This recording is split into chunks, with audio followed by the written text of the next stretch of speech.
Alright, it's 3 hours later and I'm still in my pajamas. Today is my day off, but I've been sitting at the computer doing work this whole time.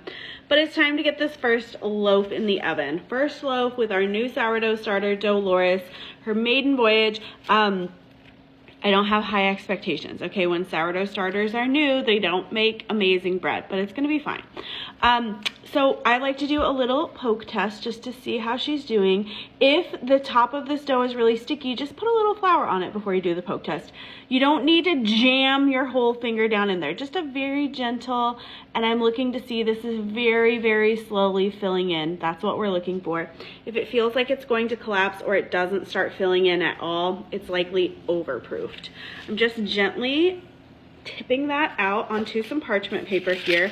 My pot has been preheating in my oven for about 45 minutes now at 450 degrees. And I'm going to score this. I'm just going to use a serrated knife. I'm going to go in a curve. If you are using a bread lom or a serrated knife, we're not pushing down, okay? You're just going to put the blade on it. We're not using the tip of the blade, we're using the actual blade. And you're going to just quickly pull it across. I'm not pushing down, okay? I'm just dragging across. If I need to go back in, I can and go a little deeper. I go in maybe like a 1/2 inch to 1 inch thick, pretty far down, okay? I'm gonna pull the hot pot out of the oven now. Okay, I'm using my Lodge Dutch oven. It has obviously been very well used and loved. I've had this for many years.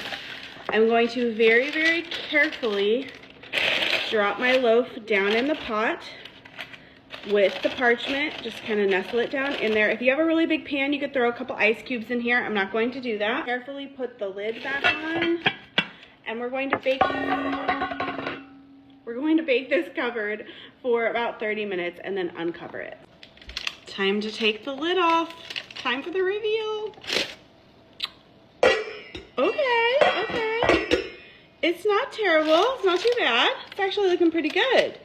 All right, I'm gonna go back in for maybe 15 more minutes to get some color.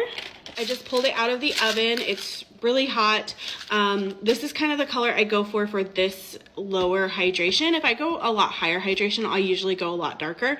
But the crust is gonna be thicker on a higher hydration bread, so I don't wanna go too dark with it because once you go higher hydration, it's a lot thinner, so that like really dark crust doesn't like, you know, break your teeth as much.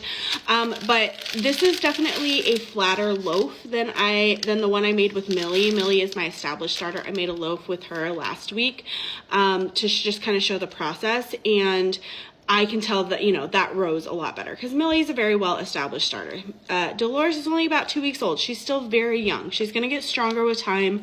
This is a very good first bake. If you have tried your first bake and you don't think it looks as good, please be patient with yourself. Sourdough takes some time to, your starter is very young and it still needs some time to get stronger. 2, sourdough just takes some time to really get a handle on kind of like what you're looking for in the dough in different parts of the process. This week is going to be really, really, really busy. And next week I'm going to be out of town. So I probably won't share my level 2 sourdough bread until like the first week of November. But I do have a very detailed tutorial of it on YouTube. If you Google Baker Betty understanding sourdough start to finish or something like that. It's like a 30-minute long video and I show you my more advanced recipe and I really talk through all the steps and what you're looking for. So that's a very popular video of mine on YouTube. I think it should help you understand better. I will cut into this later. You don't want to cut into your bread right straight out of the oven. Give it some time to cool and I'll show you all the crumb here in a little bit. It's possible my crumb doesn't look good. So sometimes when you have a brand new starter, sometimes it'll be really, really dense at the bottom and there might be like a big bubble at top. That's just a sign that your starter is still pretty young. So I'll cut into it a little later and see what it looks like and show you guys.